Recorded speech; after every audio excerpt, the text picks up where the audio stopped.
जड़े ओडिया इंग्राजी रे जतिके ज्ञान रखी ताठारू अधिक ज्ञान ओडिया रे रखिथिबो आउ सी सबुठारू भल सैलरी रे थिबो।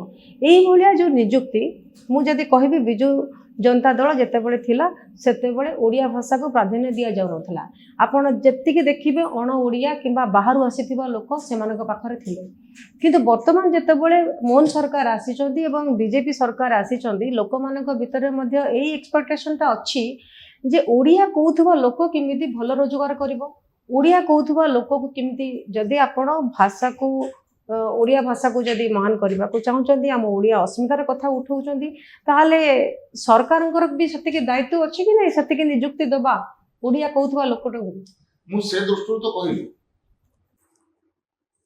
जे ओडिया भाषा संस्कृतिर विकास पई ओडिया अस्मितार विकास पई बजेट रे मध्ये स्वतंत्र ध्यान दिया जाइछि, स्वतंत्र व्यवस्था मध्ये करा जाइछि।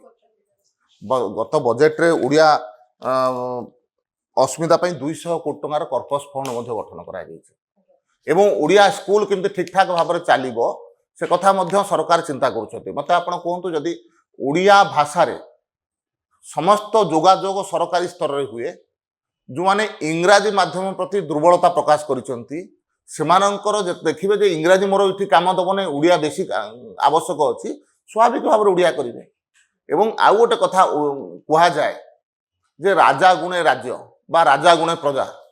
जेतेबेले ओडिशा राज्य जहा दायित्व रे थिला से जेतेबेले ओडिया भाषा जानु नथिले, ओडिया भाषा पढु नथिले, ओडिया भाषा कहू नथिले, तो से समय रे स्वाभाविक भाव रे ए प्रकार गोटे विदेशी भाषा ऊपर हमको निर्भर करने को पड़ूला।